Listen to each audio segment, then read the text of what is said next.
He regularly advises large and small corporations in their IP strategy, IP prosecution, IP valuation, and IP due diligence for merger and acquisition, litigation support, as well as for raising capital. He is on the board of directors for a bioprocess equipment manufacturing company based in Bangalore, where his role involves investor relations and raising capital for the organization. He also conducts IP sessions for startups at IIM Calicut Live Startup Incubation Center. He has an MTech from Vellore University and has done his executive program on global business management from IIM Kolkata. He is also a certified patent valuation analyst. Welcome you, sir. Thank you, Vichita, for the introduction. Good morning to all the participants.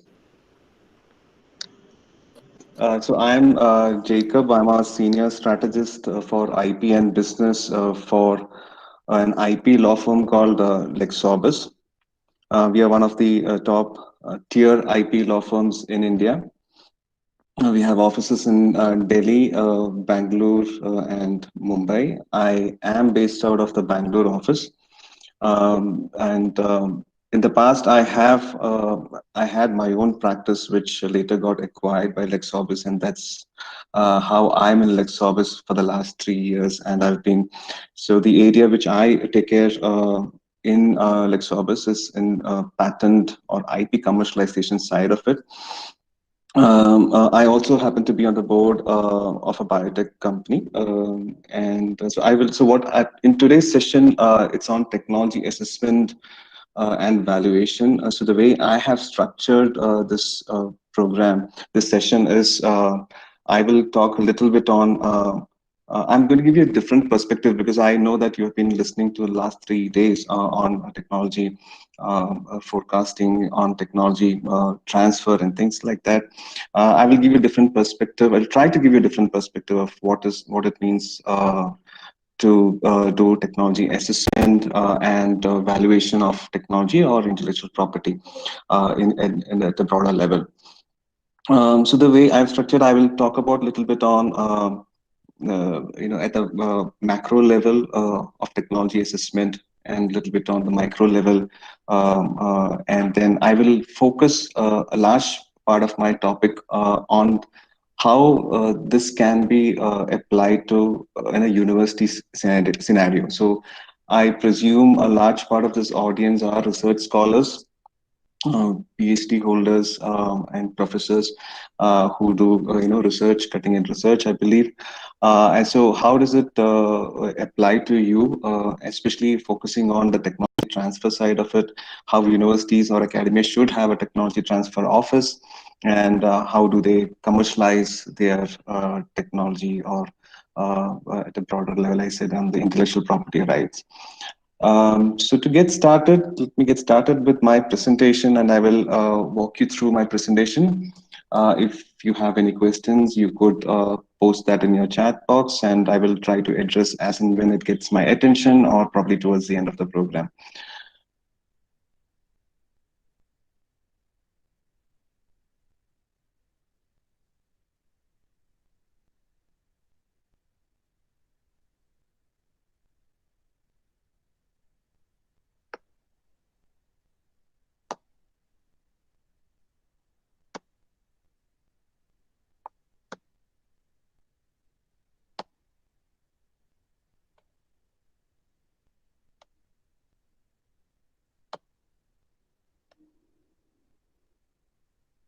So,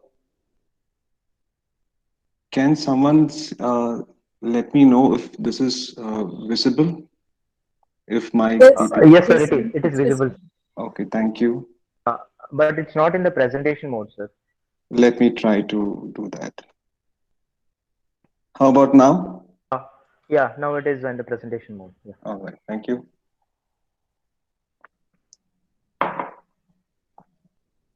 So, what is technology assessment? A broad definition of technology assessment is that it's a process of examining short-term and long-term impact of how, what are the ramifications of applying a particular technology. Now, what are the impacts? So typically, when you adopt a new technology, you can have it's the first and foremost is the economic impact. Then what's the societal impact? You have what are the legal ramifications of adopting a new technology? What are the ethical guidelines that one should follow? So simply put, technology assessment is trying to frame a policy while adopting a new technology. Now, you can have assessment done at a very broad level, again at a macro and at a micro level. What do you mean by macro level technology assessment? So you have international agencies like the United Nations, under which you have several agencies under UN.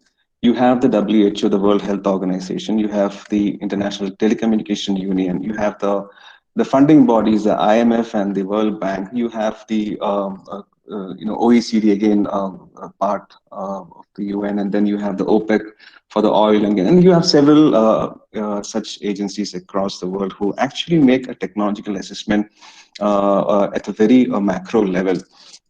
So let me give you an example which is very relevant for today's situation. So we are all going through the pandemic, and you know that the WHO plays a role in adopting which vaccine. So we are all, or rather a large portion of us is looking forward for that elixir of life, the vaccine development that's happening.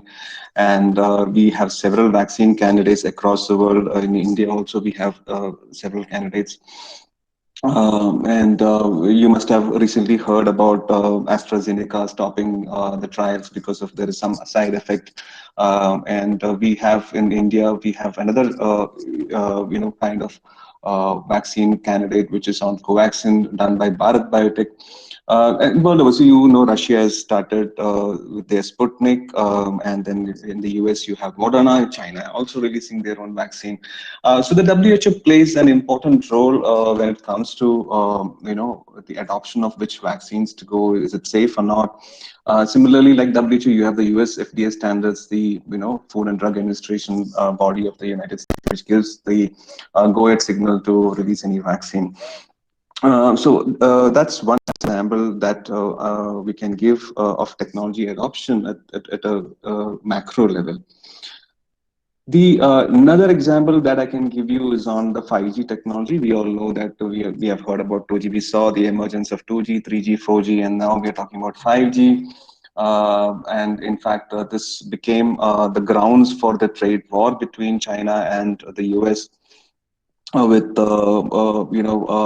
China has one of their largest companies is Huawei, which makes which has got the 5G technology, and their equipments are designed to have the 5G technology. And the US and the Canada had issues with them and saying bringing out allegations on Huawei, saying that there is some kind of snooping or spying activity, which kind of led to the trade war between China and US. And we are still seeing, we're still keeping our fingers crossed, where this will sway, which is it in India's direction or not, and things like that. That's happening. So world over, you have the ITU, the International Telecommunication Union, which also kind of is a standards body which looks at the technologies, including 5G. And you have several candidates for 5G. So one is Huawei, which is one of the largest in terms of 5G technology in the world. And then we have Ericsson also has this technology. We have Nokia also having this technology. So, at a pan international level or at a macro level, these are the agencies which look at how best to adopt a particular technology. Now, coming to the micro level, so this is more on the national level, and I will, focus my rest of my discussion from an Indian perspective. We have several socio-economic requirements of a nation. We have an energy crisis. We are in short of clean water. We have border security issues with the two unfriendly nations towards bordering us. So we have several pressing socio-economic issues within our nation. How do you address technology Now, when I say technology, I will again make it a little bit broader. It is science and technology. I will because every policy is on science and technology, and so how do you assess which is the right S&T policy for the nation to address certain socio-economic issues that we are facing? Um, uh, so. Uh, in the next few slides, again, I will talk about a little bit on the infrastructure that we have as a nation, what we have on a S&T level. So this is the brief policy, S&T policy that we have in the brief history of what we had so far. In 1958, we started the Science and Technology or the Scientific Policy Resolution in 1958 under Nehruji. And then we had in 1983 another policy. You must remember that. So this policies were in line with the 5-year plans that we had. In 2003, we had another policy of 2003, and 13 was the last one that we saw, which was in sync with the 5-year plan, which was the last 5-year plan of 2012 to 17. So it's the Science and Technology and Innovation Policy of 2013 is what we are still following as of 2020. The 5-year plan was later decommissioned, and we saw the emergence of the National Institution for Transforming Indian Policy Commission today, what we call as coming into picture, which obviously has making decisions on the S&T policies. So that's the brief history, the roadmap, the past, and what we are, what is the future for us. So if you talk about the science and technology infrastructure of our nation at a very micro level, so we have 3 ministries which actually take care of this. We have the Ministry of Science and Technology, which is the primary one which takes care of S&T development or any technological assessment for the country. We have then the Ministry of Commerce and Industry, and then we have the Ministry of Electronics and Information Technology. So under these 3 ministries, you have several other organizations and agencies which actually takes care, and I will just briefly touch upon each of them. So under the Ministry of Science and Technology, you have again 3 main bodies. So you have the DSI labs, you have the Department of Science and Technology, DST, and then the Department of Biotechnology. And under DSI labs, you have the CSI labs, so the Council for Scientific Industrial Research. And under CSI labs, you have several labs. I think I don't remember the number, probably 30 or 30 plus labs which do cutting edge research in various aspects of science and technology. We have under DSR, we have another agency called the NRDC, the National Research Development Corporation, which actually takes care of how do you do technology transfer from the research that comes out of these labs, and not just CSIR. They also takes care of other agencies across our country, and also from private organizations. Apart from that, we have the 3 pillars of a nation. We have the defense program under DRDO. We have the space program, which is a very successful program in the world under Indian Space Research Organization, ISRO. We have the nuclear program under the NPCIL, Corporation of India Limited. These are the 3 pillars which we can be proud of. And which does quite a bit of research in terms of science and technology. You have the ICMR. You must be hearing about ICMR, the Indian Council for Medical Research. Of late, because of the COVID, they have been coming in the news. So ICMR has played a very crucial role when it comes to healthcare and medicine and the pharma development. Then you have ICAR, the Indian Council for Agricultural Research, again playing a very crucial role for our nation. We know that our nation is an agrarian nation to a large extent. More than 50% of our population is on agrarian economy, and so when it comes to policy decisions, as in what is the best technology for the farmers? Should we go with the GM crops, genetically modified crops, or not? ICAR has played a very crucial role in that. Apart from that, you have the top tier premier institutes. Of course, this doesn't directly come under program, but of course they are government and quasi-government, the semi-government institutes. So you have the IISc at Bangalore, Indian Institute of Science. You have all the IITs.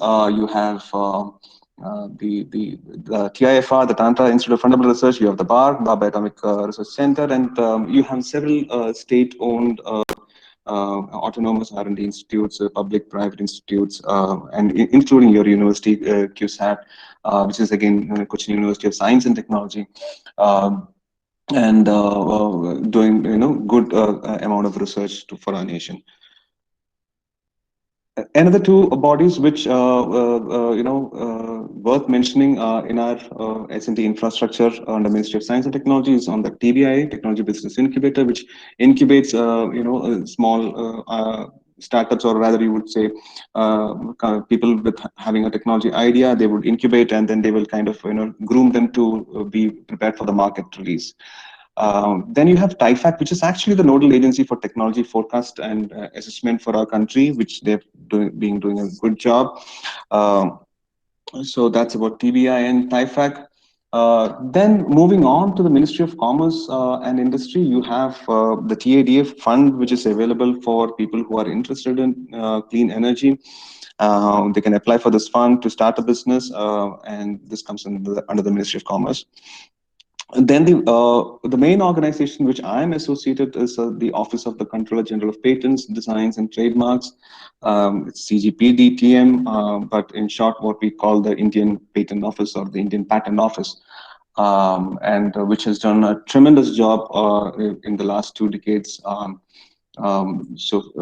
been associated with them for more than a decade now, and prior to that, I was a researcher. So we have seen from, always we have the tendency to compare ourselves with the United States or the Western nations, be it in the US or European nations, we compare. And then I've seen our systems, the patent office, evolving, emerging from 2008 onwards. So we have made a great transition under former Director General Mr. Kurian, and then we have subsequent Controller Generals, and as of now it's Gupta sir, doing a tremendous job when it comes to the systemic efficiency of the patent office. Earlier, what we used to, it was a typical what do you call a Sarkari office, and now it's known for systemic efficiency in the world. We still have some kind of teething issues, but still we have come a long way. This is something new. We have the Ministry of Electronics and Information Technology, MeitY. I happened to read some question posted by one of the participants on the semiconductor side. I have been associated with agencies which for promotion on the semiconductor sides from 2012 onwards. We've been trying to bring those technologies. So we still lag on the technology of semiconductor devices. We are not competitive enough to compete with foreign companies. So the whole idea in 2014 by the current government to bring in the Make in India program, the so-called the Make in India program. If you look at from a very holistic level, the Make in India program is nothing but a technology transfer program where we are trying to invite foreign companies to come and set up their manufacturing here, and so that our skills, our skill force, our workforce get upgrade their skills in these areas, and then disseminate this knowledge and develop a ecosystem around this manufacturing, and so we kind of pick up and become competitive in the area. And one of the main reasons is that we have, as a nation, we import a lot of electronic goods from outside, and that is a substantial amount of our GDP, and so we want to kind of make it in-house, and that's the whole idea of the Make in India program. So we have just a few weeks back, we have two schemes to to answer that question that was posted in the last session, we have a scheme called the Production Linked Incentive Scheme, which basically says, in a nutshell, we are trying to woo foreign companies to invest and say that, okay, if you invest in so and so amount, then you're going to get a waiver. You're going to get some kind of incentives on your sales, and we'll on the taxation and on things like that. So as of now, Foxconn and Wistron, these two are the two of the largest contract manufacturers for Apple phones. They have decided to set up their plants in India, and Foxconn is setting up one in Andhra, if I'm not wrong, and they are setting up another plant in Tamil Nadu. Wistron is setting up an electronic manufacturing unit in Karnataka, towards the Karnataka-Tamil Nadu border, I believe, Hosur side. I'm not sure of that. And Samsung was always there with us, so they are based out of Noida. Their manufacturing unit is based out of Noida, and they have several offices in India. They have 3 research centers in Bangalore, in Noida, and Delhi. So these are the companies which has acquired or kind of decided to adopt this scheme for semiconductor manufacturing in India, and hopefully the next 5 years we see this kind of being successful, and that's why I've titled this as a game changer, because this is a long need, and we were lagging it, and hopefully this picks up the pace that we are trying to envisage. We are trying to see that this will bring about 3 lakh direct jobs and about 1 million indirect jobs to the nation. That's on the job side. On the Of course, it has got an impact on the GDP for sure, and then it is also trying to kind of populate that effect on multiple other industries around the semiconductor manufacturing industry. So all in all, let's keep our fingers crossed that this takes up, and then in the next 5 years we see the fruit of this. We also have another scheme under MIghty. It's called the specs. So this is for the electronic components, basically. So this is at the smaller level. The eligibility for this, basically you have a certain eligibility criteria. I think it's about you should have some kind of capital of a few crores, versus the other one, the above one on the PLI. It's more of to do with a very large capital on the revenue side. I think it's about 4,000 crores of revenue or something like that. That's when you are eligible for it. The specs is at a much lower level for companies less than between 1 CR or rather about 25 CR is what we're talking about, I think. So these are schemes which we have floated now, and this is under the Ministry of Electronics and Information Technology. Hopefully, this will become the game changer for our nation. So just wanted to and give you some insight on at a micro level, or rather from a national perspective, where we stand in terms of technology assessment. Let's look at some of the numbers. I really don't want to comment on the numbers, but I'm just putting these numbers so that this becomes a context for my next topic that I'm planning to discuss, which is on the university and academia research perspective. So where do we stand as India? We are in Global Innovation Index 2019. We are 52nd. We have a Global Intellectual Property Index in 2020. We are 40th in the world. We have World Bank's Ease of Doing Business of 1920. We are 63rd. We are in the number of scientific papers published in 2019. We are third. We have ahead of us is China and US, but we are the third in the nation. So to again to summarize, we have come a long way. We were in certain of these indexes. We were about beyond 100 or so, and we have come a long way. We are in this area, and we should strive for being in the top 10 in the years to come. I think that's probably our goal. But the actual reason why that I want to focus in this ratings or the indexes on the scientific papers published. So it's a great thing to have to be on the number 3 spot in terms of number of publications. And I'm sure as researchers, as PhD scholars, as professors, you would have had several, the benchmark by which you value or assess your research is in the number of publications that you do, both at the national level or at the international level, journals, and also on the impact factor you have. But let me give you one slightly different story which happened to me. It's a personal story.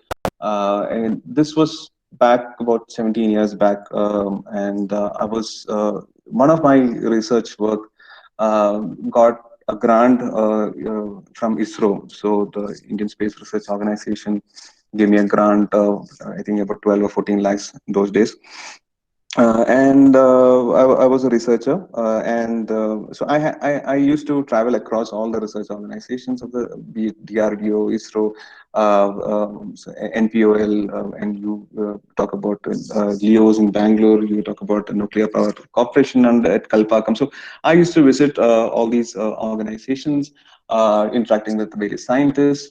And so it so happened that during that time there was a fund allocated by the Government of India. This fund was about 100 crores. And it was an open proposal for the various R&D organizations within our nation and the academic institutions to kind of pitch for this fund for, based on the research work that they're doing. So this fund was chaired by none other than Dr. Athre, eminent scientist of India, former head of DRDO. He was a principal scientific advisor to the Government of India. So the meeting so there was this meeting held at Indian Institute of Science in Bangalore. And so Dr. Athre was chairing that session, and we as researchers were supposed to make presentations of the research work that we were doing. And so yeah, I was there, and several other people, even very senior scientists during those days, they were making presentations from various organizations they had represented. So this was an open fund, and I did my presentation of the research work I did and the publications that I had, and likewise several other scientists also did the same thing. And at one point, Sir Athre sir, he kind of said, folks, hold on for a moment, and he came to the stage and said, he said he narrated one story on that happened, and he was part of this delegation between the scientists of India and China, and this was held in New Delhi. And so our scientists and technologists, we were supposed to showcase what we have done.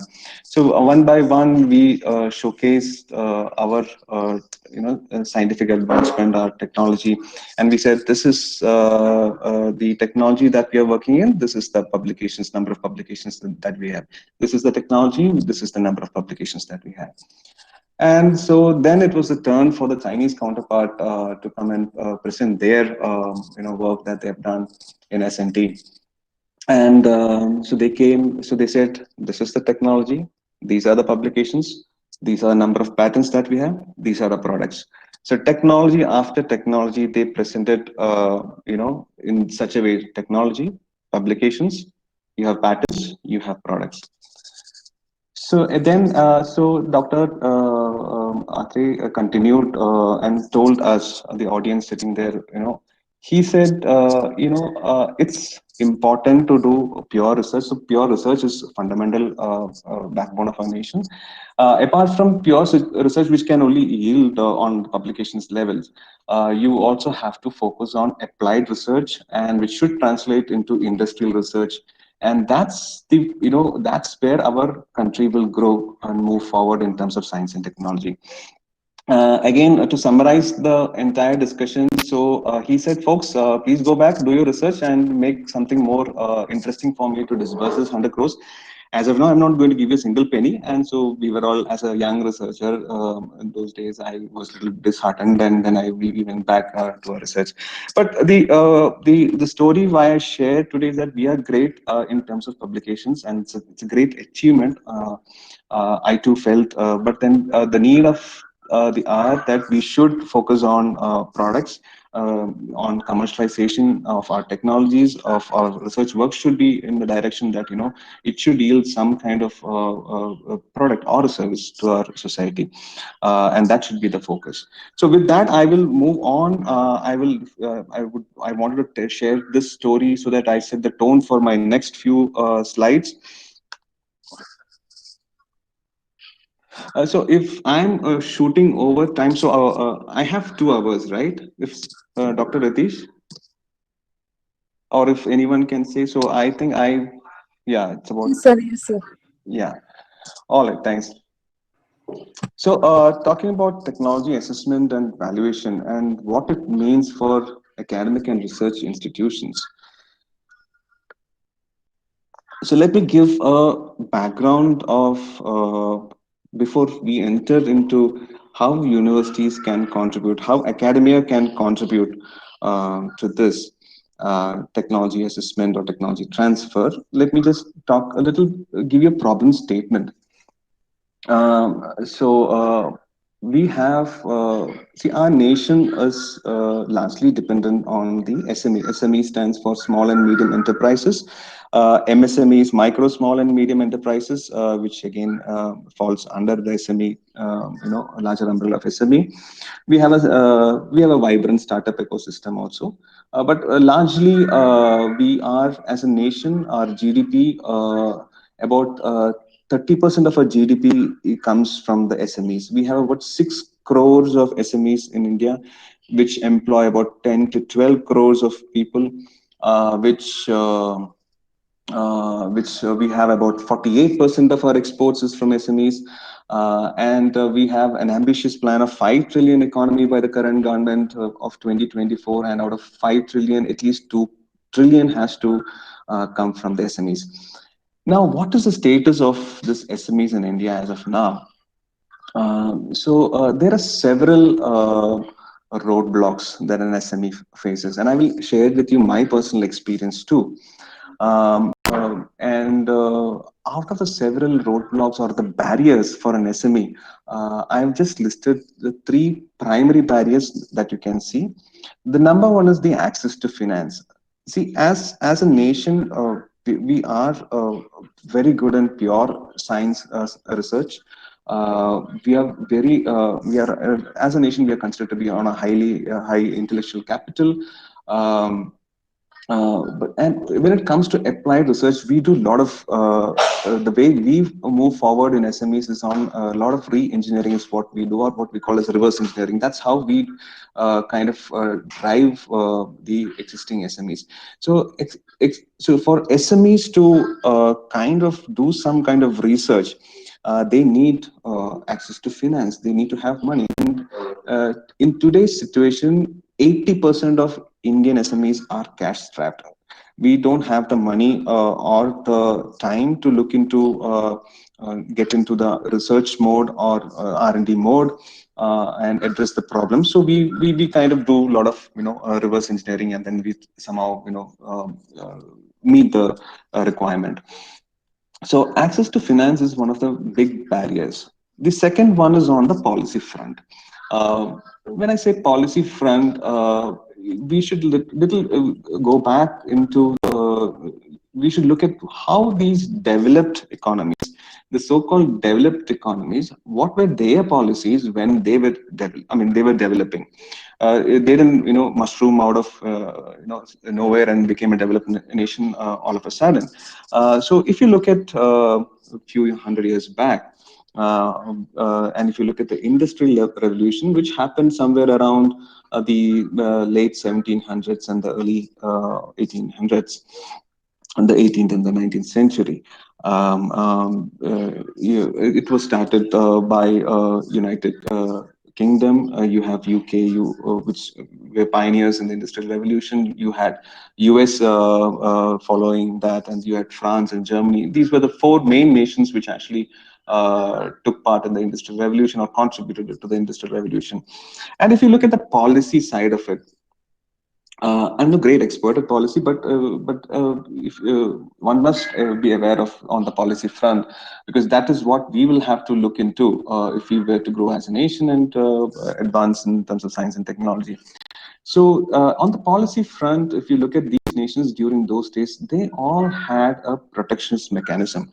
So when I say protectionist mechanism, what I say is they had something called the infant industry protection. So what is infant industry protection? Basically, you're saying, there is a lot of tax incentives or the trade barriers were raised. So if somebody was doing a business inside a United Kingdom, for that person, the all the exports were subsidized, but the imports in the similar technology or similar industry were highly taxed.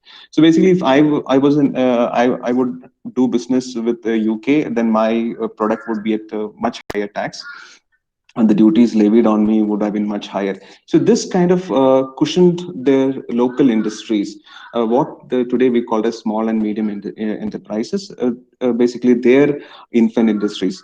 So this methodology was adopted by all of these developed economies during their period of development, and. And later on, when their industries were matured enough to compete with the external markets outside their nations, they opened up the economy. And then so that was industrial part of the industrial revolution strategy. What UK did in India, that's another story where they sourced from us, they levied higher tax, so we ended up paying much more than what it was required. But that's a different story. In the 1980s, 70s to 80s, that's when they again came up with the idea of liberalization and globalization. And as we were all developing economies back then, we were cash strapped, we were a high deficit, and we were dependent on the monetary agencies, external international monetary agencies. So what the developed economies kind of they adopted something called the carrot and stick policy so that we open up our economies and get the products in. And so if we did not comply, then there could be kind of shortage of the supply of the funds. So kind of a coercion into opening up the economy. But all said and done, it has been beneficial for our nation, because as a nation, when we opened up, that is where we are today. We've created a lot of GDP in that. We have created a lot of jobs. Technology has come in. All it has been for the good. But if you look at from a holistic level, so this kind of move was the term is as a neoliberalism, where we always say, right, so the rich will always get richer, the poor gets poorer by the day, and the common man or the middle class will always remain as middle class. So that has been the effect of such policy. And if you look at it from a holistic level, it was the developed economies which gained more than the developing economies.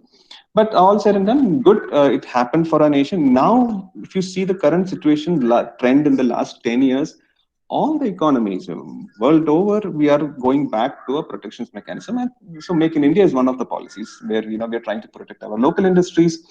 You look at US, they have putting embargo in different countries. They have, kind of having, putting a stop to the visas, and several, and they're saying that make America great again. And likewise in Europe, no country is different. So we are going back to a policy where we are trying to be conservative. We are trying to make it protectionist, and we're trying to attract foreign money into our country. And so that's where even a few days back, even Singapore, which was supposed to be an open place for doing business, this just came about 3 days back. That they are sounding be vocal for local, and they're trying to hire only local people, their citizens. Singapore, we know it's a very mixed community. The diaspora is, we have 30% is our Indians. Then you have a mix of Chinese, Indonesians, Malaysians, and several other foreign nationals. But now even they have gone back and saying, okay, hire local people. So we are going through such interesting times. So policy is one area which we need to look at. So Apart from this, the third most barrier for a startup or for a SME, I would say, predominantly, is on the access to technology. Like I said, SMEs don't have time to adopt new technologies, nor the money to do that. Now, I will just give you a personal example on this. So I happen to be on the board of directors for a equipment manufacturing company. So we make equipments for the vaccine industry. Now we are all looking for that vaccine to be released. Um, and so we make this equipment. If you see on my right, you see those that pictures. So they are called bioreactors or fermenters. These are typically the equipments used to make vaccines. So let me just give you a brief for people who don't know about this. See, when you develop a vaccine at the lab level, you do a lot of R&D. Let's say we are talking about COVID-19. People are doing research at the lab level. Once you've come up with a solution to that, then you need to kind of go through the trials, which you know that these days, a lot of trials are going on. So trial one is on a small population of people. Trial two is on a larger population. Trial three on a larger population, seeing and to see the side effects of this particular vaccine. Now, that's how. Now, let's say there is a successful vaccine which has passed, cleared all the trials, and it's got no side effects. Now, for making this in huge volumes, because we are talking about a nation of 130. Let's talk about our nation. We're talking about 130 crores. Um, and to cater to this population, you need large volumes of production, right? So it's not easy to do that also. One is on this phase of vaccine development, the other one is on the vaccine scale up side of it. So we make these equipments. So the equipments that you see on the right hand side of my PPT, these are the equipments that we make for the vaccine industry, and these are the typical equipments used to kind of scale up the vaccine production.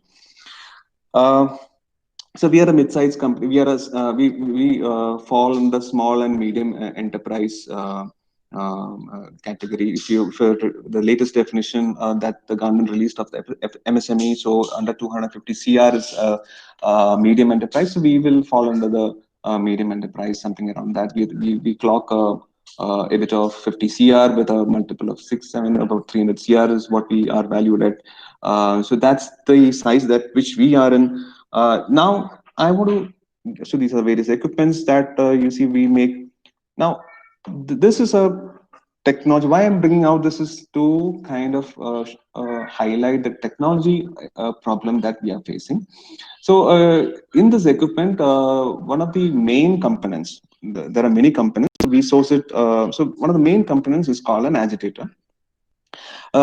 Imagine agitator to be like you have your mixies at home. Inside the mixie, you see a blade, right? And agitator is very similar to that. It also serves the same function. It is of course, mixies are used for grinding things, but here we are talking about scaling up. Vaccine is basically a live organism, so we are trying to grow the organism, and you need to kind of rotate this. Now you might wonder why is this so basically, this particular component and the entire equipment is sourced from Germany. There are only two main players across the world, and this is in the European countries. And so we also have to source. Now, you for sourcing this one equipment, it takes about 4 months because it's all custom, custom built. Like you have vaccine is also every virus differs. So for every virus, when the virus kind of mutates, your vaccine differs. For every vaccine, your equipment also differs, and so it has to be custom built. Now, for this product to come from Europe, it takes about 4 months time to customize and bring it to 4 months time. And put all and this falls this costs about 25% of the entire equipment cost, and so it's a substantial amount. If you look at the independent parts, this takes up the most of the cost. And so 4 months of time is the lead time, for this thing to come, and put another 2 months to develop an entire equipment. So it takes about 6 months of time to kind of make the entire equipment, the facility ready, even if your vaccines are ready. So this is a little known problem in the vaccine industry, because the first and foremost is on the vaccine has to come, number one. Number two, if somebody were going to start a new industry and he or she has the money, let's say about 10-20 million dollars, even with, and it has a vaccine formula with he or she, even then you will need another 6 months time to cater to the entire country and put it in the scale. So imagine, this is a technology problem, right? Why is it that we don't have this in India? Why can't we manufacture that in India within a month's time? Then I just have another, within a month or so, when the vaccine is ready, I can scale up and supply there to the 130 crores. So that's a technology problem. And as an medium enterprise, we do not have time to do the re-engineering or reverse engineering. Neither do we have the intention to do that. So we always depend on the foreign markets. So this is where we need technology assessment. So why I've cited is to show that no, this is a problem that SMEs face. And now comes the area why, what the universities can do. Now, this is a typical technology transfer ecosystem. At the heart of the TT, I will call TT or TTO, the Technology Transfer Office, the TTO within the university. You have the university research happening, and the university research, the TTO officer or the office coordinates between the various departments of the universities where they are doing research. And they also coordinate, they have to coordinate with their neighboring industries. So they have to coordinate with the startups, the SMEs, and the large corporates. So this is how the TTO ecosystem should look like. Now, what is the TTO office prime goals? So the primary goal is obviously on the commercialization of technology. You need to do technology transfer. That is the primary objective. The secondary goals could be you want to disseminate the knowledge that your professors or the professors has conducted to the local industries. You may want to have sustained partnerships with other academia and research institutions. You may tie up with you may have QSAT, for example. QSAT may have a tie-up MOU with IIT Madras or an IIC. So, and you exchange knowledge between the professors and scientists working in certain areas. Then you have you may want to do a cultural change within the university, because the TTO office is responsible to bring that cultural change from being a mere academic institution, and then to be more research focused, and then how the research has to move forward. So the TTOs, it's a TTO's function to do that cultural change within the university. Job creation to a large extent to the society that you are going to cater to, and then the societal well-being being on a more top level secondary goals. Now, what are typical functions? So, typically, you have to facilitate. If you're a TTO officer, you have to facilitate new products and services, and you have. If there is a scope for invention, you may or may not have an invention. Then, if you have an invention, then how do you see that it is commercialized? You have to evaluate the what is the right kind of IP that you need to protect, and then do evaluation of that, and then you have to commercialize. So the third step would be on to how do you commercialize it. You can license it out to a third party, or you could have the researchers spin off from the university and start another firm, as a spin-off firm. So these are typical functions that the TTO office does. Again, this is all a glimpse. And what's the first process a TTO office has to do? The first is that for a TTO, the first customer is the academia, the various professors that and the researchers that the academic departments have. So unless you don't have a strong connection with and know-how of what is happening within the premises of each of these departments, then you are not doing the main function. You need to be in sync with the professors. So that is where, because they are your first customers. And then you have, you need to also see, how do you integrate them? How do you kind of build a rapport with the academic community in your university? The second group is again your customers. They are the local industries, the representatives from the various business community and the user community. It could be a startup, it could be individual users, your SMEs, your corporates. You need to be, in touch with them. You should know what their requirement is. For example, I told a personal situation where we are in. Probably, if we had that technology within India, we would have done things much faster. So what it means to have a successful and meaningful technology transfer, it's all demand driven. So if you don't, it's many a times what we see across universities is that professors are very skilled in a certain area, and so they will take up the research work in that particular area. They will have few PhD scholars under them. They will supervise them, but that may not be industry what may not be what the industry wants. So now the industry has a different problem, and now so it is the responsibility of the TT office to kind of bridge this gap between the industry demand, what is their requirement, and what is the research that's going to be focused. So it's the onus is on the TT office.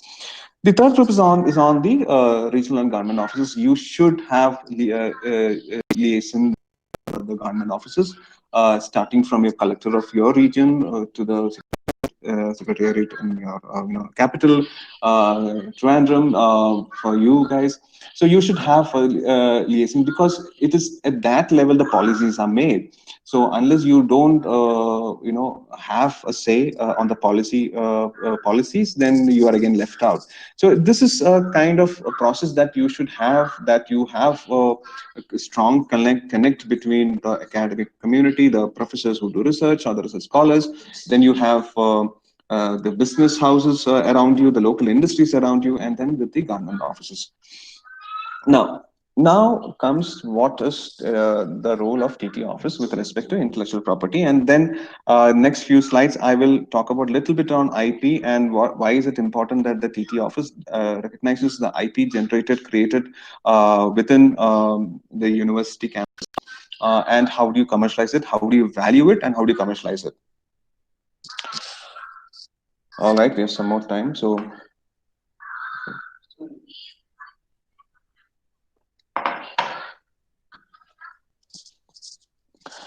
So, what are typical IP assets that an academia or R&D organization can build?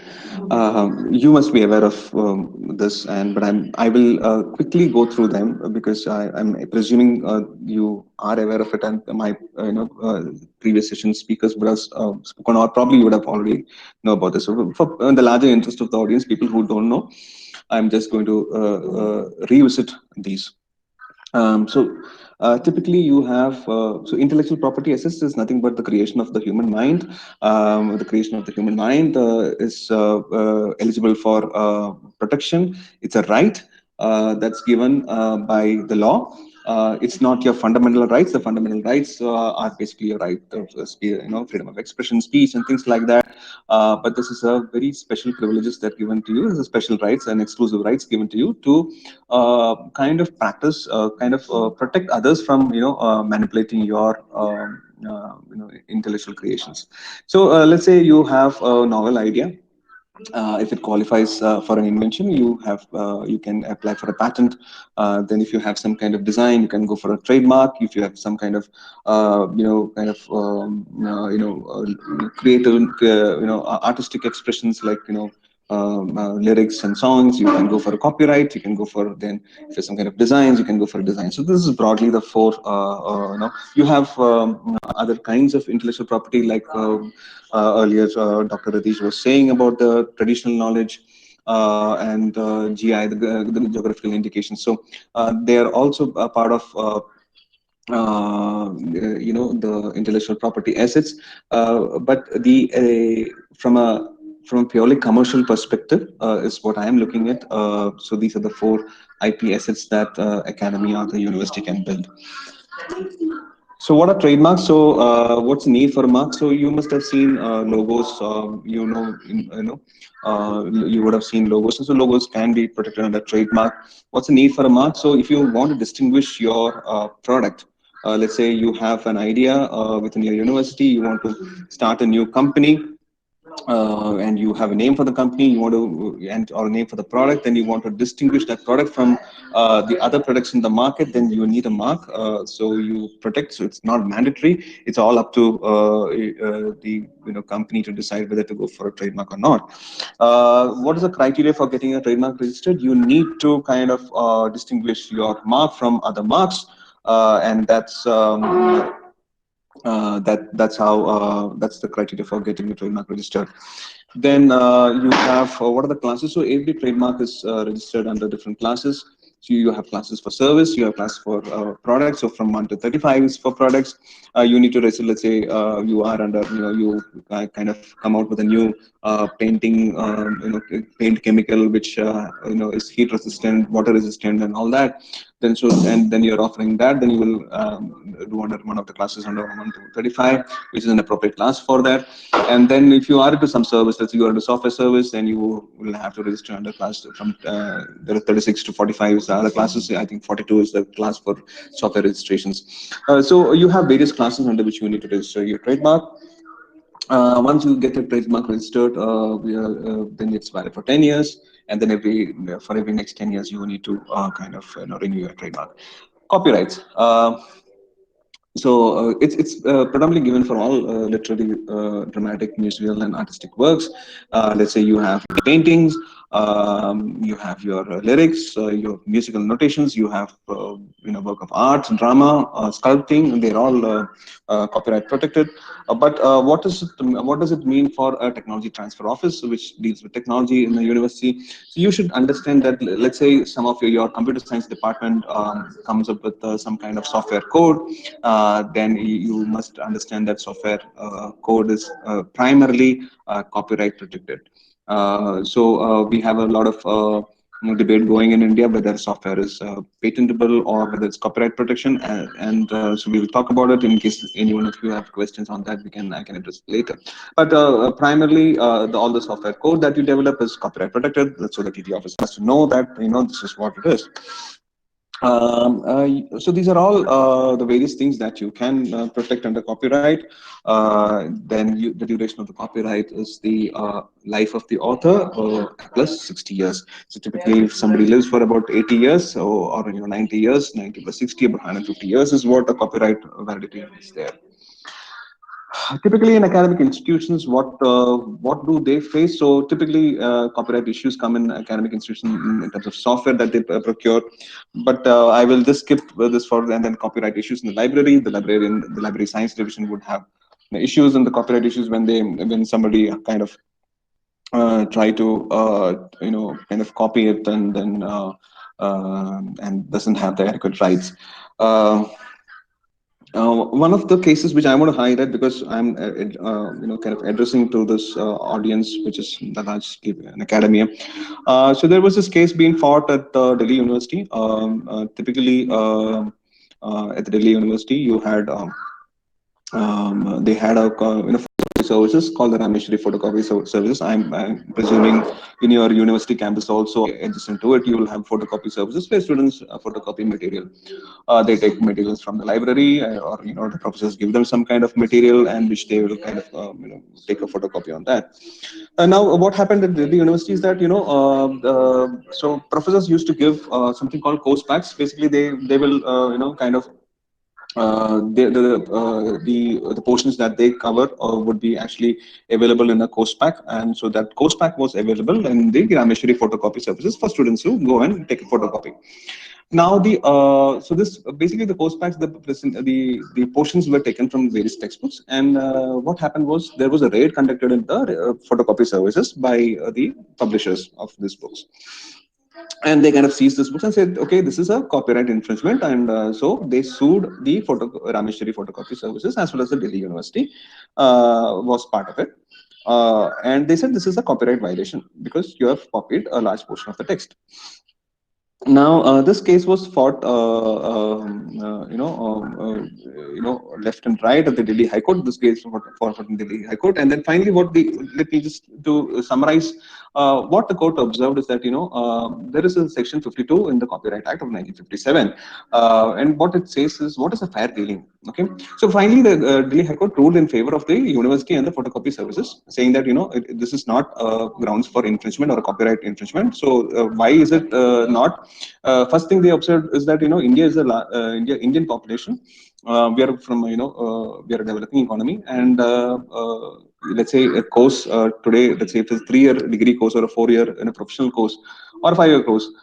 Typically, let's say you have about 30 to 50 textbooks that you might, or subjects that you might be covering in your academic curriculum.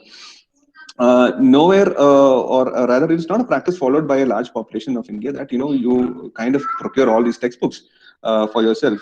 If you were an engineer who's doing about 4-year degree course with about 40, 50 subjects, none of the engineers that I know at least have procured all the 50 textbooks. We all have depended upon procuring photocopying materials and all that. So this is one of the observations that the court made, because this is more to do with the society, and as a large section of the society, we have this photocopy practice going on. Then the second observation is that under the Copyright Act, there is something called a fair dealing. What is a fair dealing? A fair dealing is basically saying that something is not a copyright infringement if it is done for the private purpose, including research, or it is, let's say, a teacher is teaching the class of students, and if the teacher conducts an examination or kind of supplies certain questions from a textbook as part of the examination and answers to the questions. So these are not coming under the copyright infringement, or so it's considered to be a fair dealing. So the case, cut short, the case was in favor of the university, and the publishers withdrew the case. Now, as a technology transfer office, you should know about copyright law, apart from the technology thing, which I'm going to talk about on the patents, which will come in the next few slides. Now, what is fair dealing? So, whole purpose of what is fair dealing? So, you need to understand what is the proportion, what is the purpose of the material that you are taking from, other textbooks or other references. Let's say you have a publication and you have a bibliography, you give credits to that particular book and say that this is this is the reference that this particular point is taken. But how much can you take? So the proportion and purpose is very important, that you need to consider. You can't take somebody's work and say 40-50% of the work and say that it is yours. So there is no actual definition for fair dealing. It is only once the case was fought in the UK and there was a judge called Lord Denning, and then he ruled out saying that I will just read out the last part of it. So you should consider the proportions and the purpose and the proportions, and to take long extracts and attach short comments is unfair. But you take short extracts of reference and give long comments, that is considered as fair. So that is a large definition of what is a fair dealing when it comes to copyright material. I will skip plagiarism. So there's difference between plagiarism and copyright. Plagiarism is basically dishonesty within the university campus, and it's largely in the it's confined to the walls of the university, and that's not copyright infringement. You should know the difference between copyright infringement and what is plagiarism. And the violation of the aftermath of plagiarism, the consequence of plagiarism is basically what the code of conduct in the university states. But whereas copyright, it is actually a legal matter. There is administrative, civil, and criminal consequence to a copyright infringement. I will skip this also because I want to focus more on. I have another half an hour more, I believe. I want to focus more on patents and talk about the technology risk assessment. So we are talking about technology assessment here. So I want to focus on that, how a TTU office can do that. So what's a patent? A patent is an exclusive right. It's not a fundamental right. It's an exclusive right given to you to the owner of an invention to exclude others in the territory for you using it or copying it. Okay. So you have definition of invention. So a patent should, for an idea, let's say somebody has a bright idea and they want to kind of seek patent protection, then that patent should fall under, there are certain criteria for it. It should be a patentable subject matter.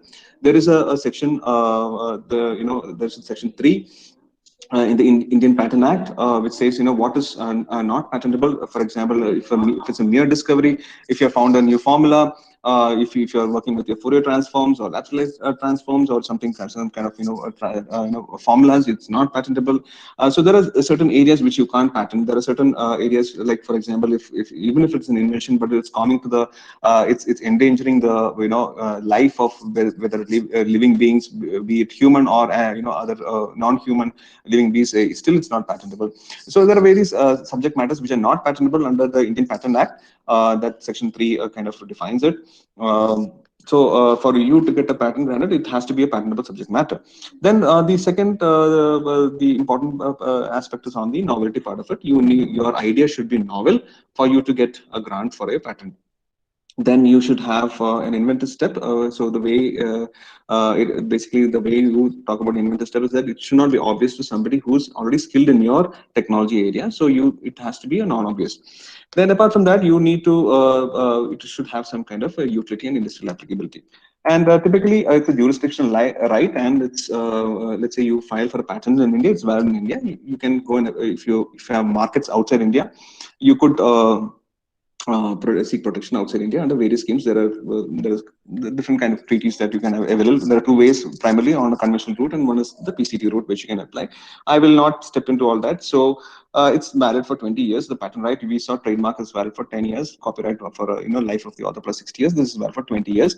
Why it is 20 years? Because we believe that science and technology has to progress, and it should be open to the public for them to do more work on it and the advancement of science and technology. And the other reason is that technology today is changing at such a rapid pace, it becomes obsolete by the time it is 20 years. So it is left to open for further development to the public, and so somebody who gets a patent right can practice the patent for the 20 years from the date of filing. So design protection, basically any ornamental design you have some kind of artistic designs, you can protect under design protection. What's the benefit? So basically, the advantage of getting patents is that it protects your R&D efforts. You have put in a lot of efforts for your research, and then you have come out with something new, which is novel, unique, and so it has to be. And you don't want somebody else to kind of take it from you. So you need to protect that your R&D efforts. It's if you're launching a product in the market, then you need to. That's an edge over competition. Then you are offering your customer something new and different. It's a value addition to your portfolio of products. It's an effective marketing and branding instrument. Okay, and then it's by and large, it's a major revenue stream by way of sale or license. And now my remainder of my next slides is going to be how do you commercialize it? How do you value it? So the whole topic was technology assessment and valuation. We spoke about the technology assessment from a macro level to micro level, from a national level, and now we are talking about university. And now, how do you assess a particular technology, and how do you value the technology, and and I will focus on one area of that technology assessment valuation, which is the risk associated with any technology. I think somebody had asked on this about the market. I think Dr. Ritesh Ruli, I think. On the market, how do you assess the market and things like that? So I will briefly, I'll try to address it as much as I can. This is again one more study done. What's the value of patents? So they found that they kind of done their research on they analyzed the number of mergers and acquisition of 30,000 companies which had a patent portfolio, and they found that with every patent filing or a grant, the valuation increased by about $1 million or so. So that's the on the commercial side of it, how much it means to have a patent granted. Now comes the valuation side of it. What is technology valuation? How do we do about it? So before that, I would want to put your attention on, how do you treat IP in financial statements? Now, for those of you who are new to financial statements, typically corporations have your financial statements, and the two main financial statements are your balance sheet. You have your income statement, or which is also called the profit and loss statement. Okay. Now, let me let's assume a scenario where there is this bright professor who's doing cutting edge research in nanotechnology in your university. He or she would have found some new nanomaterial, and they want to spin off. The university says, okay, go ahead, you start this company, and then you launch this company. Now this company will have an IP. Let's say they have an IP with them.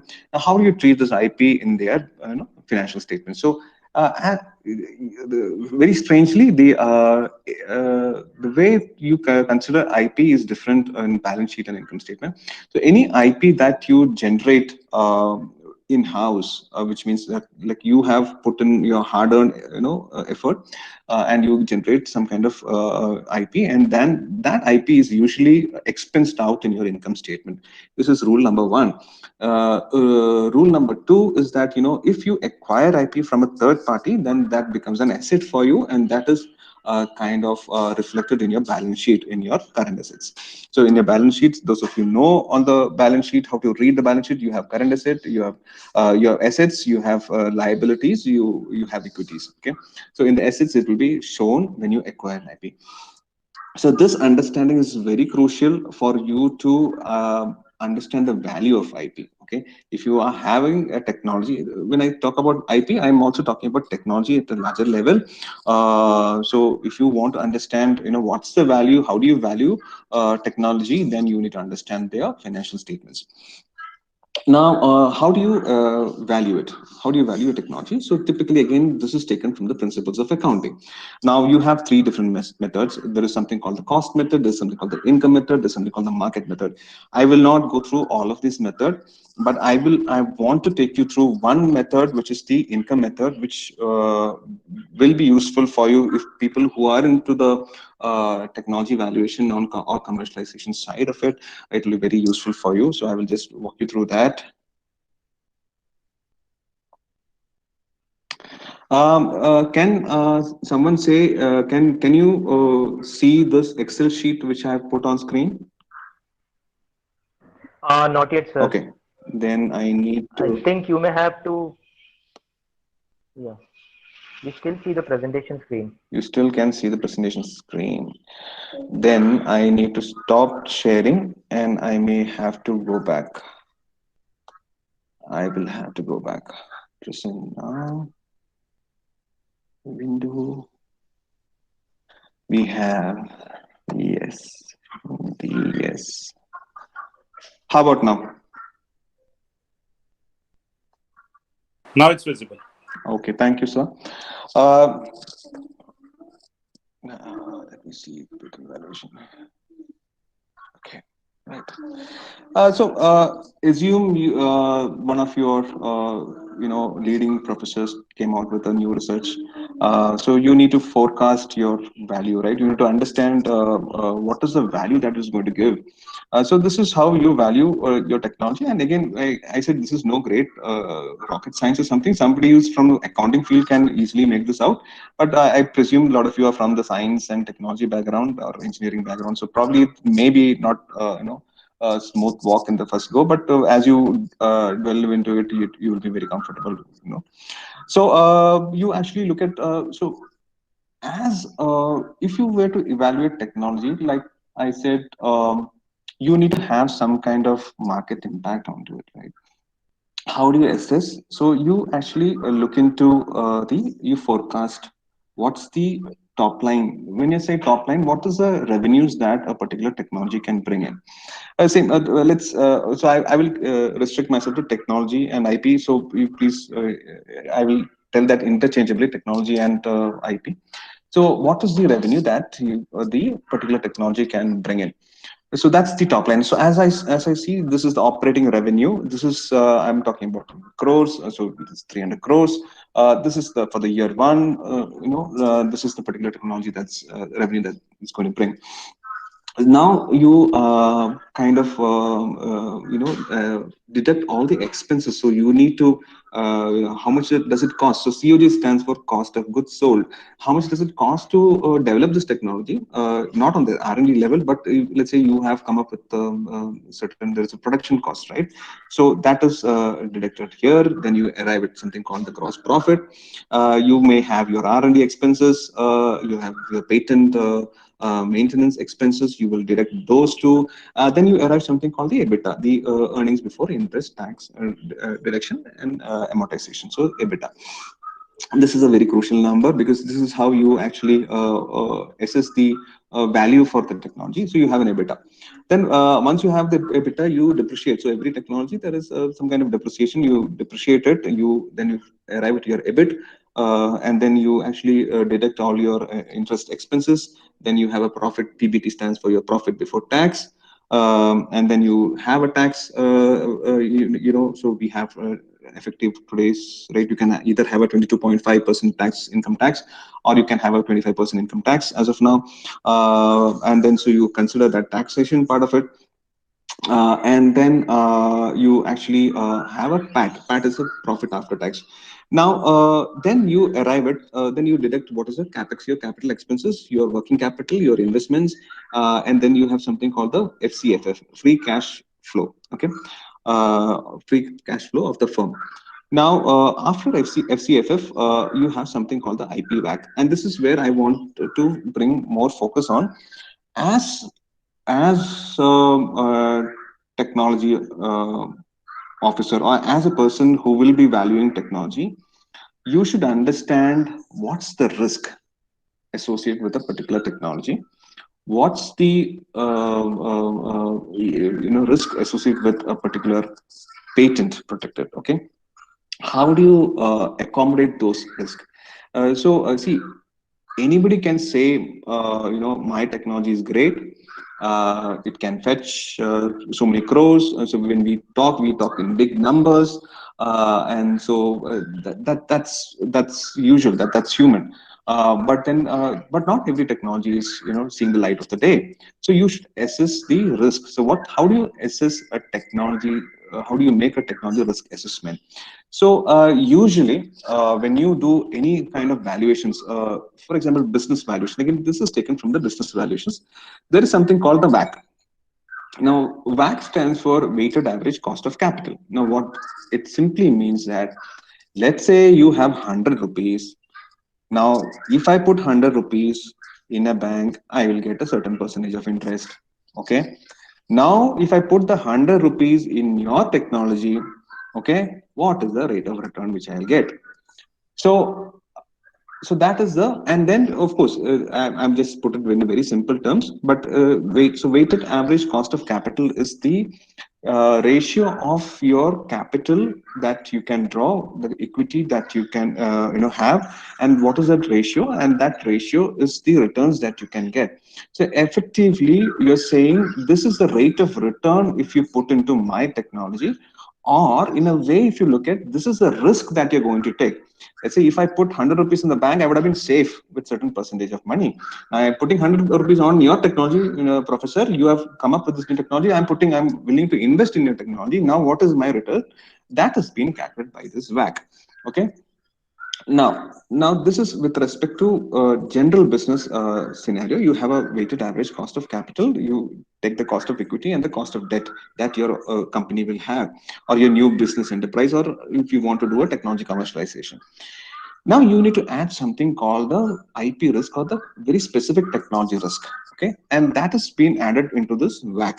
And there are various ways to do it. I will not bother you too much with it because I know that it's getting more and more mathematical, or it's a little bit difficult to crunch. But just as you imagine that you can make your forecast. Like you say, I have a new technology. I think I will sell it for 5 crores. But when you say 5 crores, you also haven't considered, what is the associate risk involved if that technology does not succeed. And so that is being calculated using this WACC, and there is something called IP WACC. This is internally we have developed. There are different ways to calculate the risk associated, and I will come back to it. So now, once you have this, so you use this risk as your discount rate, and then you deduct that from your total value for the FCFF, and then you arrive at something called the present value, the net present value. So now I'm saying this value is of about let's say 1,000 crores. The value, the entire value that I will get today's with this technology is 1,000 crores. Now you calculate the royalty rate. Say that okay, I'm going to license this out to a third party. Now let's say your technology, you have done something in some software thing you have come up with, and then you want to license it out. Let's say Tata TCS comes or Wipro comes to you to buy this technology. You say so. You say okay, as a researcher or as a university, you say okay, this is a technology we are going to give it to you. Now we need a royalty. So you calculate the royalty. So you calculate the royalty. There is a way to calculate the royalty. Again, I will not go through it. There is an internal way of calculating royalty. There are several royalty databases that you can see for your area of technology that you are doing. What is the royalty that you can expect from the research outcome?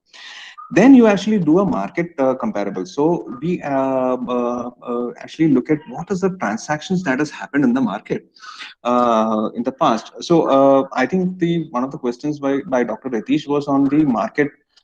Is there a way you can do market forecasting? I really don't have an answer, but when we do kind of valuations on the technology front, we actually look at what is the past precedence on the market transactions. Now, in this case, I am doing this is actually a live example, and I'm taking the past market precedence here. I think I'm doing this for a kitchen appliance technology.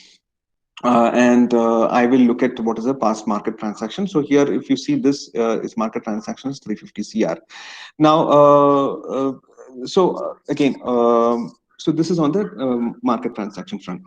Now, how do you differentiate yourself from your competitor? Now, you are saying you have a technology. Okay, you are saying okay. Let's assume you are having a technology. I'm saying I need this is valued at 1 CR. Assume whatever is the calculation, we can do the calculation, and we say it is at 1 crore rupees. And you say I need about 5% of royalty on a for let's sign a deal for let's sign a deal for a licensing deal, and I need a 5% royalty on year on year. Now the person, the buyer, somebody has to buy, so it is always the buyer's prerogative to decide on that. And so he or she, the buyer, will say no, I will not give you the 5%. So what is the differentiating factor? So then that is how you actually need to negotiate with the buyer, the third party, saying that okay, if you had not used my technology, then the EBITDA. So earlier I said this EBITDA, earnings before interest, tax, and deducted amortization. So EBITDA, if you don't have my technology, my EBITDA is let's say the multiple is about 8x. Now if you use my technology, my EBITDA multiplier, it multiplies by a certain more percentage, let's say 10x or 15x. So let's say in the industry, let's say a competitor is getting 5 CR as profit, and so with the EBITDA multiple of let's say 5x, so it is valued at 25 CR as the value of the technology of that company. Using my technology, you will get an EBITDA of let's say 10 CR with an 8x multiplier. So my technology is valued at 80 CR. So that's why you should have my technology. You buy my technology. So it's a negotiating factor between the buyer. If it's okay if you have not understood certain portions of it, but this is how typically technology valuations happen and technology negotiations happen at the corporate level. I will go back and I will stop sharing this, and let me go back to the presentation.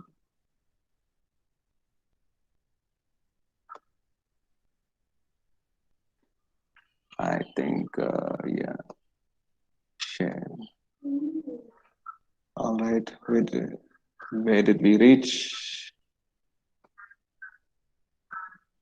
Yeah, so you're back. I'm back. All right. Okay. Yeah. Okay. It's the same slide. Yeah. All right. So we saw a sample valuation, how technology is valued. Yeah, on the technology risk assessment part. So I will again touch a little bit on the technology factoring part. Let's say assume I spoke about calculating the profit. I told you that there is a risk associated called the WAC, and we have to add to the WAC. That is one part of it. You can also do a technology assessment from let's say you arrived at something called the net present value. Then you can actually detect, arrive at a technology factoring. What is the risk of the technology?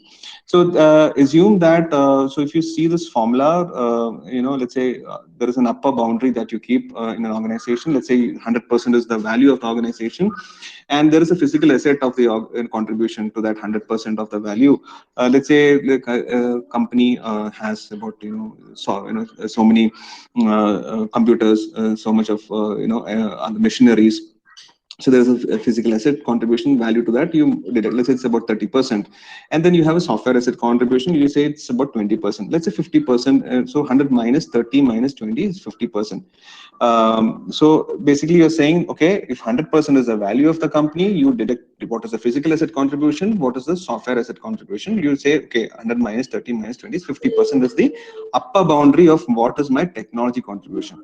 Okay, then you have something called I personally do something called the decision tree analysis, saying I look at what are the probabilities of these technologies becoming obsolete. Now you're saying that your technology is very superior, and you come to me and say, okay, this is great technology, but then I will say, okay, what is the probability of this technology becoming obsolete? uh, how soon can this be replaced? Let's say you say you are in cloud technology, then I'll say you have big data technology coming into picture. So you might throw me so many jargons, but I will say how soon can this be obsolete? So then what is the influence of external factors on this technology? What is the probability of the dollar fluctuations? Today we don't know when the there is a Middle East crisis and the dollar fluctuates. You know that we are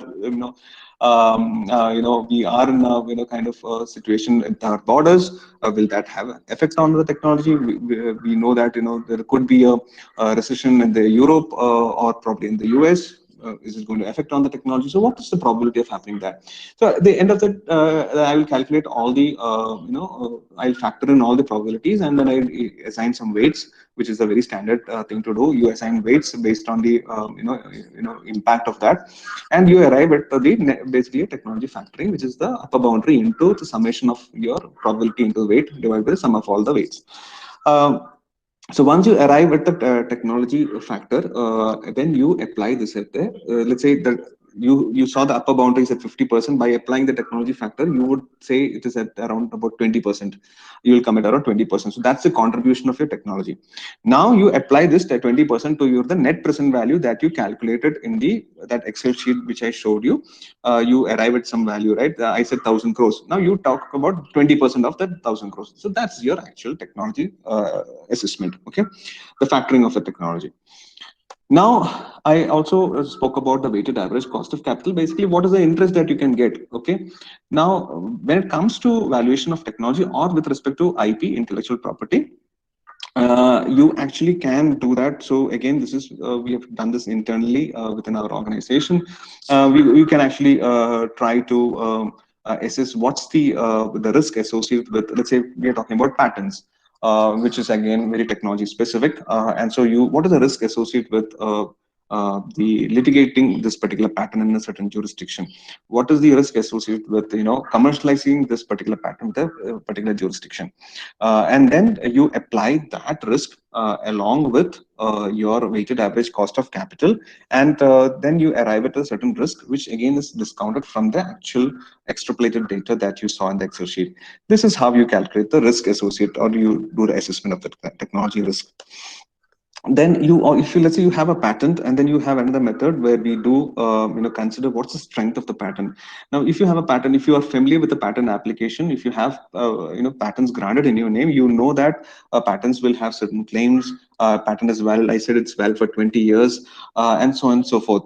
So we look at what is strength of the patent. The strength of the patent is actually calculated using the number of forward citations. When you have a patent, there could be forward citations and backward citations.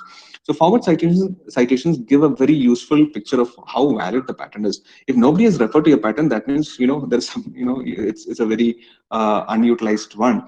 So if more and more people refer to your patents, then the strength of a patent increases. Then we also look into what is the useful life of a patent. We also see what are the number of claims in a patent, be it independent claims, dependent claims, and what is the prior litigation history. So we weigh all of these factors. We factor in all of this, and then we also assess. Knowing the strength of the patent, we also will assess this risk of this particular patent, and then again we actually arrive at a risk rate, which is again discounted from the Excel sheet which I showed you. The total value, I'll discount it and then arrive at a new value.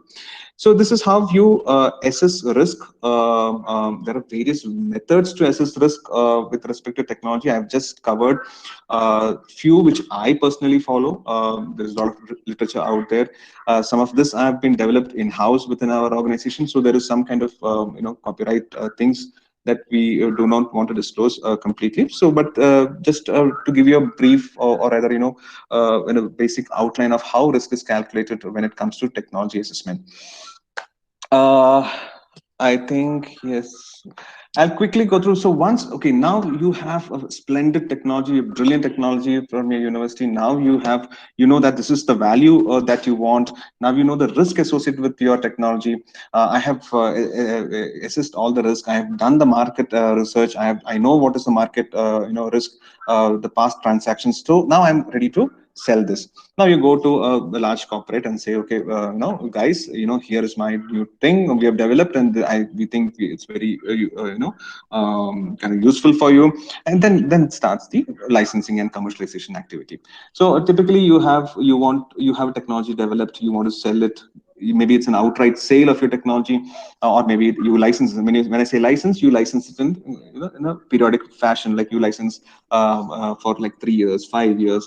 Maybe it's an exclusive license, maybe a non-exclusive license. So it all depends on what is the interest of the buyer and the seller. So you identify potential buyers and sell, licensees. So if you're licensing out, you're a licensor, and the person who is going to buy your technology is a licensee. So strategy for approaching buyers and license: you prepare a non-disclosure agreement, you have a teaser PowerPoint presentation, you have an information memorandum, you have a financial model. The financial model, a glimpse of the financial model is what you saw in that Excel sheet of the valuations. Then you have to give, when you have financial model, you actually calculate various ratios.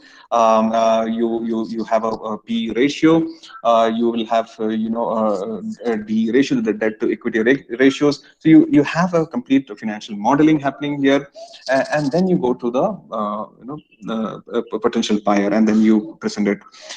So then let's assume that the buyer is interested.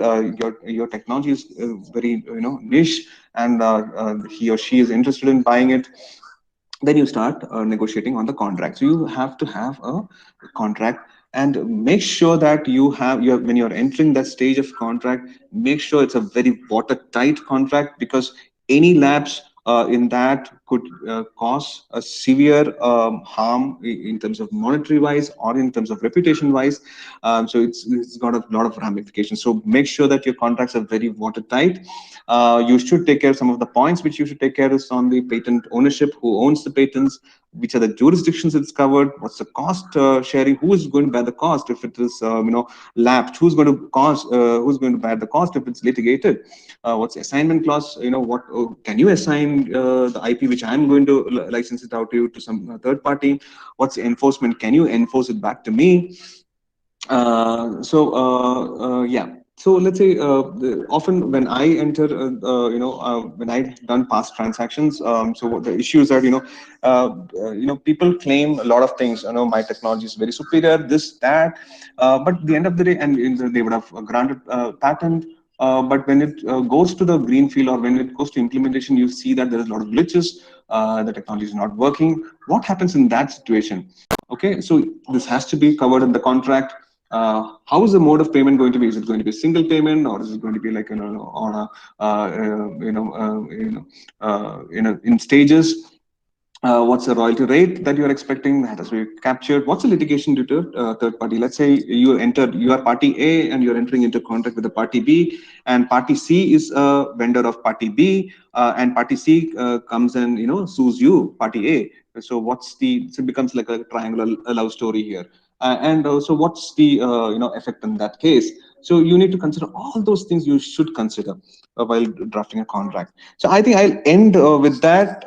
And just to summarize, when you are in the field of commercializing, I think remember this. This is from an author called James Clear, the author of Atomic Habits. So in that he says the two skills of modern business is basically storytelling and spreadsheets. Know your numbers and craft the narrative. That's all it is to take a negotiation and the deal to happen. So you should know. You should basically have a story to tell to impress the buyer. Basically, if you have sold your house, if you have entered in your selling a house or car, you would be crafting a good story, right? Same to do with technology. You should craft the narrative very well. You should know the numbers, like I showed you the spreadsheet. Those are all the number crunching. You should know your numbers well, and you should tell the story quite well.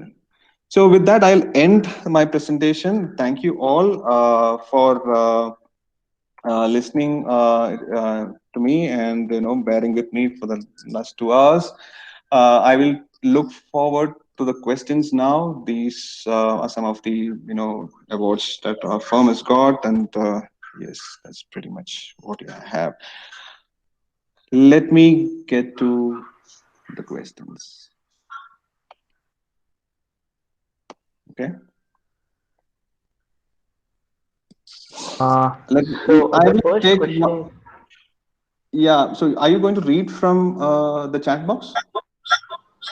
yeah, sir. I will. I Or will you can read. probably. I will read. Yeah, Okay, I will read, done. Doctor. Okay, sir. So this is from Muhammad Faris. Does the tendency of researchers to publish their research decreasing their scope of acquiring patents? Is that due to lack of awareness? Let me read again. It's not clear. Does the tendency of researchers to publish their research decreasing their scope of acquiring patents? Mohammed, are you there? Yes, sir. Hello. Yeah, can you please, let me know what you meant by that? Yeah. I'll tell.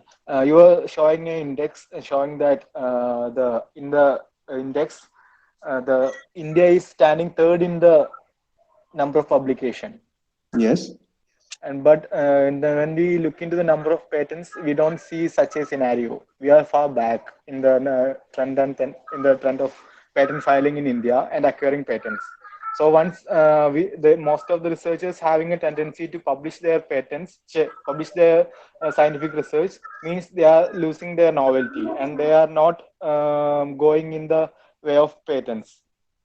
Yeah, so yeah, got it. Thanks, Mohammed, for the clarification. So I think, like I said, I think 2 decades back, the awareness level of all this intellectual property rights was less. And if you look at our history also, so we have we had several great minds. We know about C.V. Raman, sir. We know about J.C. Bose. So, and if you look at our ancient history also, we were always a knowledge free economy, or our nation. Our Gurukul system, we shared knowledge, right? So I think that kind of we have that kind of upbringing, and I think all these scientists, the big scientists that we talk, they were not concerned on the commercial side of it. In fact, largely knowledge was free, and it's only when we had the last century or so, or rather, last 50 years or so, that we started looking into this kind of commercializing, because the West, the other nations exploited. And though we had we have one of the best intelligentsia in the world, we were not very market savvy. Okay. All said and done, we are like a lot of you will be very hardcore researchers, but probably you may not know how to sell your technology. So one is the awareness side of it. So it was less. To answer your question, coming back to your question, Mohammed, the awareness was less. Now, the last 2 decades, at least I am seeing there is awareness. and it's slowly picking up. So yes, we have a lot of publications and we are doing pretty well. Now, in terms of the number of patents being filed, there is an increase in the number of patents being filed. It's less. Yes, it's less, but it's increasing. There is a recent report saying that I think I don't remember the numbers, about 70% of the patents filed are by the multinational corporations which have their R&D units in India. About out of 100%, about 30% is by Indians, the people who are doing research in universities and individuals over here, or the Indian companies like TCS, Wipro, and other companies here. So. Yeah, so to answer, yes, there was a lack of awareness, but it's improving. We have programs like this, Atal. Like I said, I'm part of IIM Kozhikode. I go regularly on twice a year, and then I take these kind of classes there. I've gone to IIT Guwahati. I go across the nation, and I think it's slowly building up the awareness as well as the number of filings of patents. But yes, it's not up to the mark of the number of publications. I hope I've answered. Coming back to your second question, there was a recent report showing that many CSIR labs are not generating revenue by technology transfer. Why is that happening? Could you shed some light into it? Yeah, you're right. There came a point where the heads or rather at the top level, they said enough of publications and research and even patents. So we have several patents filed. Said you need to commercialize it. Like I said, we have a lot of agencies which actually takes care of the commercialization aspect of it and to generate revenue by technology transfer. So NRDC is one nodal agency of under the DSIR to kind of do the technology transfer. But Mohammed, you have to realize that it's again demand driven. Like I said in that one of the slides where there is a gap between the research that's happening in our country and what the industry needs. Now, if as long as somebody has to take up the onus, either you, Mohammed, has to take up the onus saying that I am going to do this. So there is a huge gap, or I have to take it up. So there is definitely a gap in what the demand is and what the research is being done. So if we can bridge that gap, I'm sure there'll be buyers for the technology. So I think that should answer your second question. All right. That's it. If anyone else has any other questions, you can ask me. Yeah, just an extension to your question, Mr. Jacob. Yeah.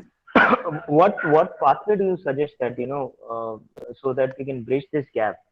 So can you have can you throw some light on the possible methods that can be used to cut this gap? Like I said, again, referring back to my earlier slide, where people who are engaged in technology transfer or on the technology commercialization side of it should understand the market requirement. So what's the process? The process I again explained to you. You need, number one, your first customer is your academic the people, the intelligentsia within your academic community, the professors. It is their knowledge which will be percolated down to the other students, right? To their research scholars, because they'll be supervising it. And of course, the research scholars will come up with something new. So they are your first customers. You should understand their strengths, number one. Number two is that you should reach out to the market. You should reach out to the various industries around you. Let's say if you are based out of Kochi, see what is happening around Kochi. What are the industries? Maybe it is more on the IT side. You have your techno parks there, or in Trivandrum, you have the techno parks. So you understand what the requirements are on the IT side. You understand what is the requirement on the industry side. You should liaise with these industry organizations like you have the FICCI, you have the CII. You need to liaise with them because they are the spokesperson for the industries. You have the ASSOCHAM. You have the Indian Chamber of Commerce.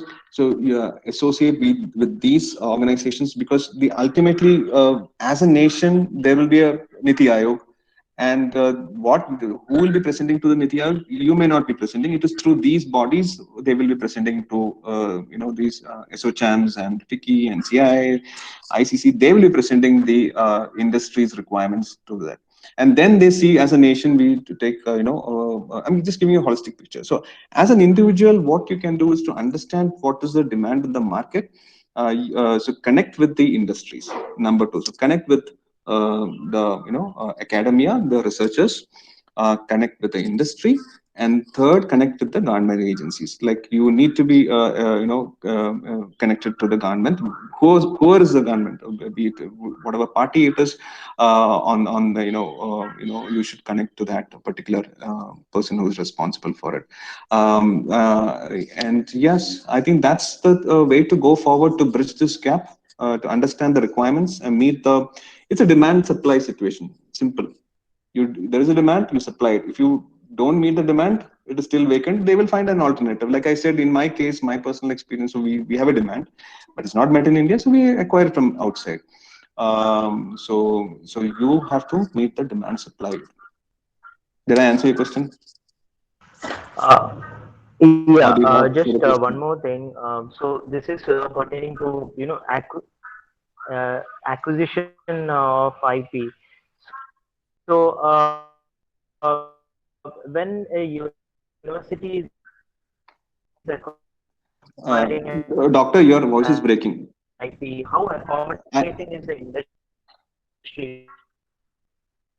I will do one thing. Let me just switch off my camera.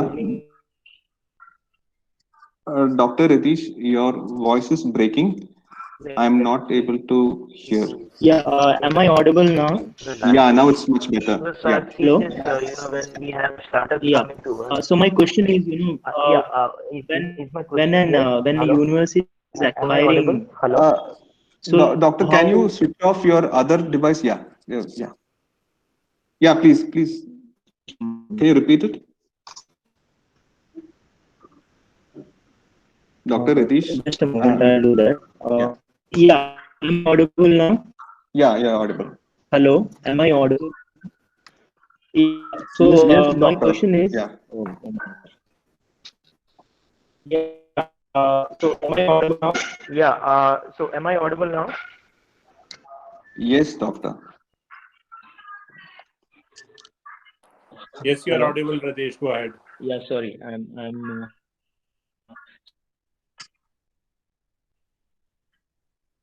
So my question is, when you, yeah, when you are acquiring IP in the name of university, so how accommodate or how willing is the industry to have a license for such an invention? So because what I have practically observed is, when startups, who particularly students or alumni of the university, acquire the invention in the name of university, I've observed that industry is not very willing to have or go into licensing or particularly in the context of universities being involved.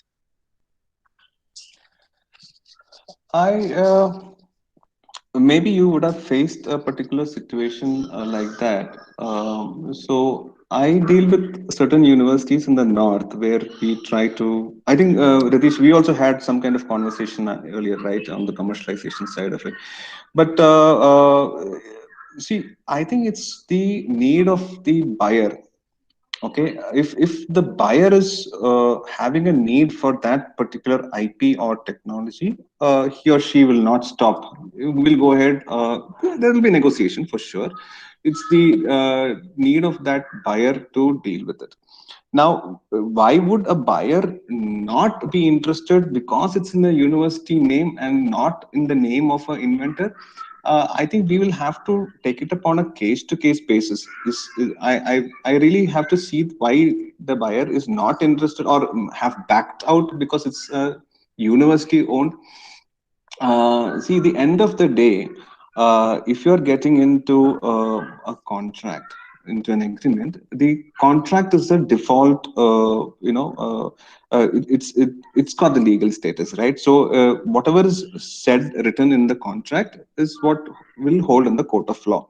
So whether be it a university, in the name of a university, or be it in the name of an individual, I see personally no difference. Maybe this on a particular case you must have experienced. Now, like I said, every so by if the university policy is to assign all the IP developed by the scholars to the university's name, then the applicant will be university. At any cost, it will be the applicant will be the university. But let's say the university allows to kind of allow deal or rather grant the ownership of the IP back to the students or the research scholars or the professors, then the professors will be the owner of it. There is, I think it depends on the university policy. It's to do with your policy. Second, I will talk about one university here in Bangalore where the university said, okay, there is this professor who's got a team of students. They developed an IP. Then they said, they wanted to spin out of the university, and so the university said, okay, we will allow you. We don't want ownership of the IP, but we would want a certain stake. And the university was ready to spend about 40 lakhs for that particular spin-off company. So he said, we don't need an ownership on that, but we need a kind of rate of return in case of there is some kind of commercialization or an exit. So basically like a private equity player or basically like a venture capital university played that role of that. So I think it's to do with the buyer. Number one, to answer your question, it is to do with the buyer. Why would the buyer not be interested in dealing with the university? I think it could be the buyers that case had that buyer not being interested. Second, it is also to do with the university policy of who to maintain the ownership. How willing is the university to engage in such kind of deals where the university doesn't hold the rights, but it is dealt with the individuals or the researchers or the professors, but the university gets a kind of stake in it. Okay. So this because this was a practical thing that took place. So particularly when you're presenting, Mr. Subbai, can you please? Yeah. So particularly when you are as startup aspirants and you're approaching for funding, so there they face these kind of problems. So that's why I just was trying to, particularly investors, angel investors, or I understand. yeah. Yeah. So I think with respect to, again, like I said, if angel investor, from an angel investor perspective, first and foremost, let's say like there are different stages, right? We're looking at a seed series, or let's say series A, series B. They would be interested in first and foremost, yes, with whom the ownership resides. Okay. So if the ownership resides, there is an understanding, there is an assignment between the university and the applicant, then good. But if the university is the owner of it and the angel investor is interested in the IP and it doesn't reside with the company, then you should have some kind of policy side of it, where I think it has to be with at the management level of the university, where you need to see how it is being disinvested and to take it forward. For example, I can speak of several universities which I am associated with, but let's look at IIM. So they have again the startup program where I go. So they get seeding. They get funded by the Startup Kerala. You have the Startup KSUM. KSUM is a major contributor there. They have several investors there. But see, there is a freehold. The startups, so whichever IP that's been filed from all these startups, which has been incubated at IIM, they have freehold of their IP. when the university and the university provides the platform, they have the incubation centers, they provide all facilities for these startups. The university gets some kind of there is some kind of understanding in case if there is an exit and things like that. But yeah, again, like I said, it's a policy driven thing. If the investor is not interested in the IP, well and good. But if the investor is interested in the ownership of the IP residing with the inventors, then it is a policy matter the university has to look into. Yeah, thanks a lot for answering my question. So, if there are Thank any you. further questions, I request the participants to kindly unmute and pose it to the resource person.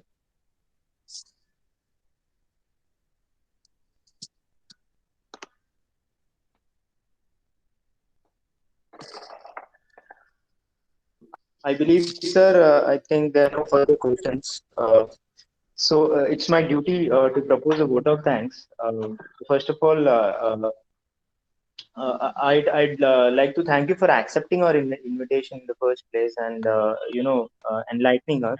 This topic indeed was very enlightening in the sense that the kind of information that you have provided, I believe most of us, particularly with a practical perspective, uh, actually gave the necessary impetus to this particular talk. And I would like to wholeheartedly thank you on behalf of India University Center for IPR Studies. For delivering this particular talk, and on behalf on also behalf of the participants and the coordinator, Professor Basi. Thanks a lot, sir, and we hope to have Thank you. future collaborations with you. Thank you so much. Thank you, QSAT, and thank you, Dr. Adish, for organizing this and inviting me. Thank you, everyone. Have a nice day. All right. In case you have any other questions, you could post it to Dr. Adish, who will forward to me. I would be more than happy to address your queries. Thank you. Thank you. So we break for lunch, and we resume the third session at 2 p.m. So request all of you to kindly join by 1:45 or 1:50 p.m. Thank you all. Bye.